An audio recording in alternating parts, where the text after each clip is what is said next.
Madden holiday is here and we will play all night.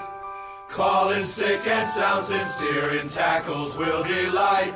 The fridge is packed with drink and meat, the taste of victory sure is sweet.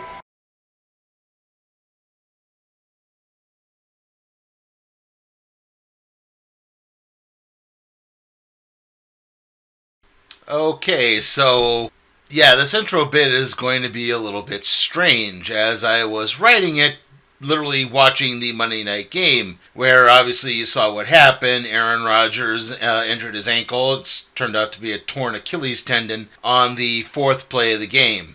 So in other words, I was basically writing this on the assumption that the Jets were not going to win this game, and yet the Jets won the game. So yeah, I wound up finishing with a 500 record after week 1 rather than a 1-3 start. So yay, I guess. I was actually watching the Manning cast when it happened, and I couldn't help but find it just a tiny bit humorous that the Peyton Manning's reaction was basically the, I've got to swear, but I can't because I'm on national television. He's like, holy God, cheese, or something. Like, I can't even remember if it said holy cow or not, but it was something in that vein. And of course, the funny thing is, after all of this, is again, the Jets won the game. I mean, here we are, I'm recording this 2 days later, and the mass media is still basically reporting this as if the Jets, got blown out by 20 points. And that didn't even happen. They won. They won the game. So yeah, it's just really bizarre. And yet, even then, that's kind of wasn't even the most aggravating portion of this weekend for me. Yeah, one of the hindsight being 2020 things is, boy, did I look stupid picking the Steelers to win over the 49ers. I mean, I'll admit, Nick Bosa had not signed his extension when I was first taking those notes, but yeah, that just completely blew up in my face, didn't it? I looked completely stupid on that one, and yeah, that might be the last time I drink the Kool-Aid on the Steelers for a while. I just, that was really disappointing. That was really aggravating. And again, that wasn't even the half of it. I tried to watch the Vikings-Buccaneers game on CBS, and I got most of this for the first half. I don't know if you heard that. I think something went off in the background there. Anyway, yeah, like I said, the picture was just really mucked up like that. There was something with the broadcast transition. It was like the signal was getting interrupted and breaking up or something to that nature. Yeah, basically, and it wasn't even just me. It wasn't Midco, my cable provider. It was, I believe people were having it on, I saw it on Twitter at least, or X, that people had YouTube TV, weren't getting the picture right. I think Fubo came through pretty well. I'm not sure about DirecTV. I think that was the other one that was kind of having a lot of problems too. So yeah, it was something on CBS's end that was mucking that all up. Overall, though, I would say it was the late afternoon games that were the most entertaining of the weekend. I thought, the Patriots and Eagles game was pretty good, and of course the Chargers-Dolphins game was probably an instant classic right there. Anyway, the games we're going to be covering this week are the Thursday night matchup between the Minnesota Vikings and Philadelphia Eagles, the Washington Commanders traveling to Denver to take on the Broncos, and the New Orleans Saints traveling to Carolina to take on the Panthers for Monday Night Football. I know some of those maybe aren't the most exciting of matchups, but like I said, I wanted to try to touch on every team before starting to reuse teams I had done before, so this kind of seemed like the best way to do some of that. Alright, so we'll be right back after this to start previewing Vikings-Eagles. Nerf football, rah, rah, rah. You can watch it go. Nerf football, rah, rah, rah. Easy to catch and throw. You can go for the long bomb. Run and retrieve. It's easy to grip when you pass or receive. Nerf football, rah, rah, rah. You can watch it go. Nerf football from Parker Brothers. Remember the taste of good times, friend. Remember the taste of s'mores. Remember the taste. It's back again. In a granola bar called s'mores. Remember the taste of marshmallow friend with graham and chocolate galore. Remember the taste. It's back again. In a granola bar called s'mores. Remember the taste of good times, friend. Remember the taste of s'mores. Remember the taste. It's back again. In a granola bar called s'mores. Remember the taste. It's back again. In a granola bar called s'mores. Ralston brand S'mores Chewy Granola Bars. It's ESPN Sunday Night Football. This week, it's another chapter in a classic rivalry when the Skins look to derail the Cowboys' quest for a division title. ESPN Sunday Night Football. Coverage begins at 8:15. Now that sounds exciting.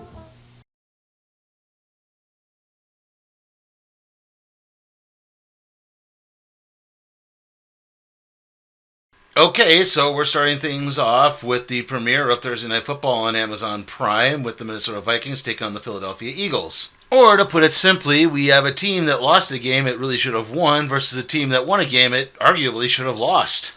Now look, I'm willing to cut the Eagles just a little bit of slack because they were playing in a driving rainstorm, which obviously affected a lot of things, mainly the run-pass option plays they like to run a lot. So, yeah, it's a little understandable that maybe they didn't quite handle the Patriots as well as they thought they would. That being said, I thought the defense held up well, especially really late when they came up those big sacks on Mac Jones. So, yeah, the Eagles definitely have that going for them. The Vikings, on the other hand, yeah, they were the real disappointments. A lot of dumb turnovers led to the defense getting really overworked, even though they played well early. They don't really seem to have much of a run game at all, and of course, Justin Jefferson disappeared in the second half. So, look, that really kind of ruins my faith in the Vikings here. I mean, last year in this game, I picked the Vikings to maybe win. Now, I wouldn't pick them to win even if I wanted to. I don't know what I meant by if I wanted to. I thought really said if I were forced, even if I were being forced to, I think would probably have been the better metaphor there. But yeah, I have no faith in the Vikings right now at all. I just thought that game against Tampa Bay was really disappointing the way they handled that. It wasn't yesterday. I don't know what it is I'm saying right now. I just thought that game was a major disappointment, a major letdown for a team I still had some very high expectations for. Maybe they could rebound, I don't know, but right now, like I said, I have absolutely no faith in this. I think the Eagles will probably win this thing by at least 20 points. The Eagles offense still played better in that rainstorm than the Vikings offense did in ideal conditions. So, yeah, that's pretty much settles that, I think. For 1985, Colt, the Japanese car famous for quality, economy, and performance, now comes with a great new addition, 4 doors. 6 o'clock. 6 o'clock. The Colt is imported for Dodge and Plymouth and built by Mitsubishi in Japan. Colt, it's all the Japanese you need to know. Murray. Murray.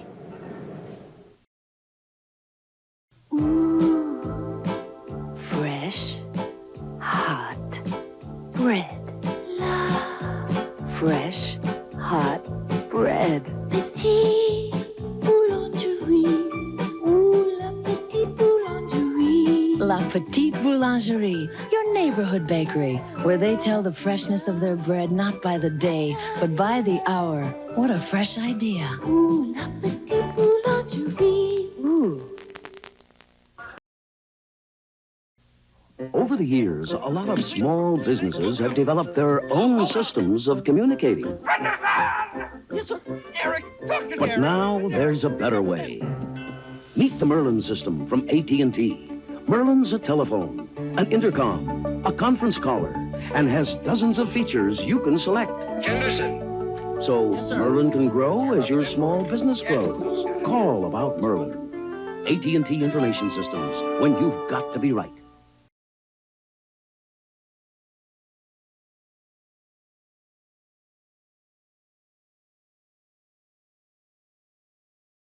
Our second matchup is the battle of the Week 1 underachievers, the Washington Commanders and the Denver Broncos.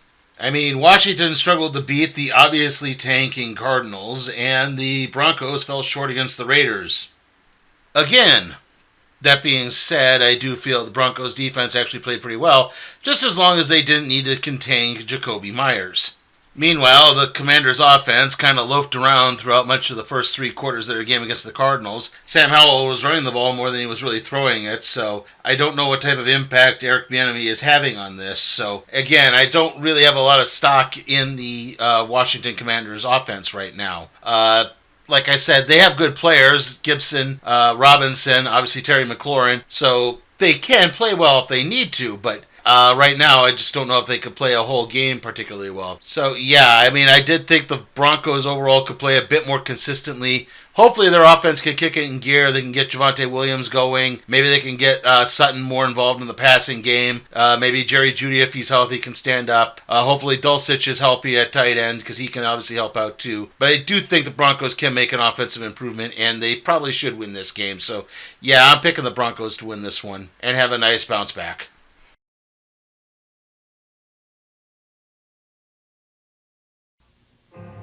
Let yourself feel how splendid you are with a rich, expressive fragrance created by Gloria Vanderbilt. Vanderbilt. Let it release the splendor of you. Vanderbilt. This elegant city traveler in the romance of our half-ounce spray, $14.50 with any Vanderbilt purchase. At all Emporium Campwell stores. Balls have evolved over time, but now comes the farthest flying football in history, the Vortex. I'm John Elway. This is the Vortex. And I'm going to throw the Vortex farther than any football in history.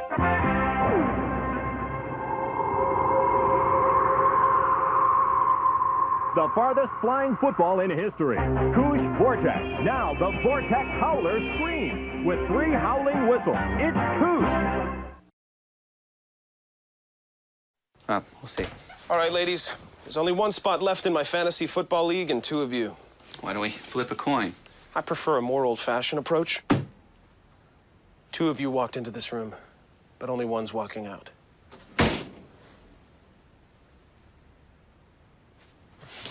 No, I was kidding. No, I was kidding. Tom, you're in the league. Bill, you're insane. Start your league at ESPN.com/fantasyfootball.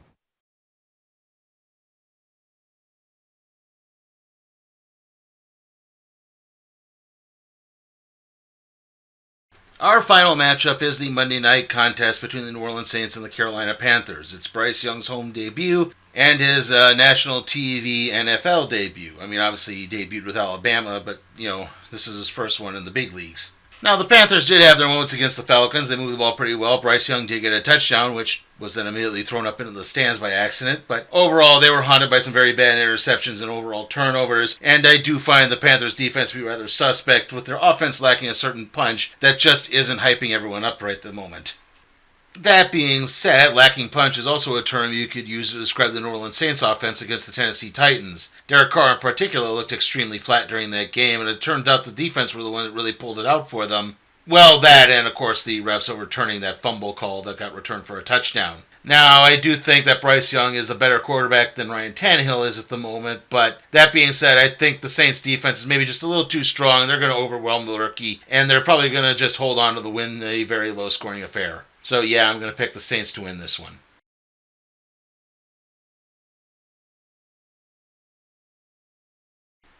Okay, so to recap my picks, on Thursday I have the Eagles taking down the Minnesota Vikings. On Sunday I have the Broncos taking down the Washington Commanders. And on Monday night I have the Saints beating the Carolina Panthers.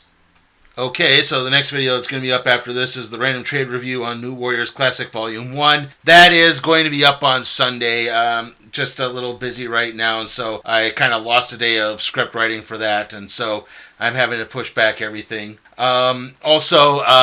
In between the next episode of the random trade review after that, it's going to be a 3-week break again. I got to reorient myself and try to figure out if or when my next big house sitting gig is going to be, because that could be a long-term one. But after the random trade review on New Warriors Classic is going to be part 3 of the Ahsoka reviews, covering episodes 5 and 6 of that show, and of course the picks for week 3. So, like I said, I'm kind of in the middle of my small house sitting gig. I don't know about the big one just yet, but I should know about it soon. See you all next time.